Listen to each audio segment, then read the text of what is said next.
ഇദാ സ്വല്ലത്തിൽ മർഅതു ഖംസഹ വസാമത് ശഹ്റഹ വഹസ്സനത് ഫർജഹ വഅതാഅത് ബഅലഹ തദ്ഖുലുൽ ജന്ന മിൻ അയ്യി അബ്വാബിൽ ജന്നതി ശാഅത്.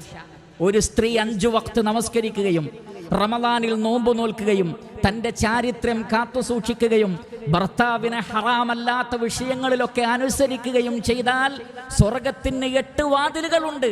ആ 8 വാതിലുകളിൽ ഏത് വാതിലിലൂടെ വേണമെങ്കിലും അവൾക്ക് സ്വർഗത്തിൽ പ്രവേശിക്കാമെന്നാണ്. ഈ മഹത്തായ നന്മകൾ, ഖൈറാത്തുകൾ, അങ്ങനെ സ്വർഗത്തിന്റെ ഓരോ വാതിലുകളും അതിലെ നന്മകളും പറയപ്പെട്ടപ്പോൾ മഹാനായ അബൂബക്കർ സിദ്ദീഖ് റളിയല്ലാഹു അൻഹു ചോദിച്ച ഒരു ചോദ്യമുണ്ട്. യാ റസൂലല്ലാഹ് ഫഹൽ യുദ്ആ അഹദുൻ മിൻ തിൽകൽ അബ്വാബി കുല്ലിഹാ.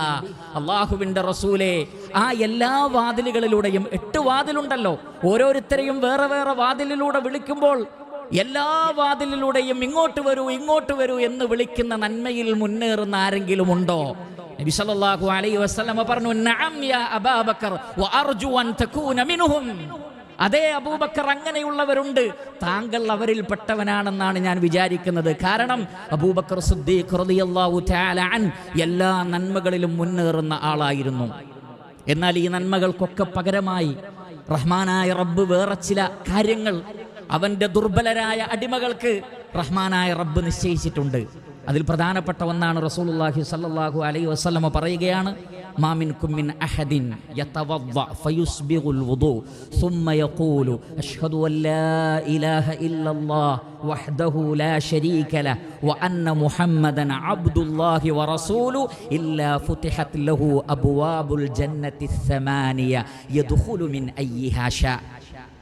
ഒരാൾ നന്നായി വുളു എടുത്തതിന് ശേഷം, വുളു എടുക്കുക മാത്രമല്ല, ഫയുസ്ബിഗുൽ വുളു, നല്ല നിലക്ക് വുളു എടുക്കണം.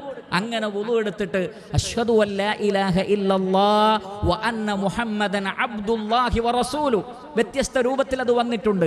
അവിടെ ലാ ഇലാഹ ഇല്ലല്ലാഹയുടെ ഷഹാദയും വേണം, മുഹമ്മദുർ റസൂലുള്ളാഹി എന്ന ഷഹാദയും വേണം. ഈ ഷഹാദ ചൊല്ലിയാൽ സ്വർഗത്തിന്റെ 8 വാതിലുകൾ ആ വ്യക്തിക്ക് വേണ്ടി അപ്പോൾ തുറക്കപ്പെടുന്നതാണ്.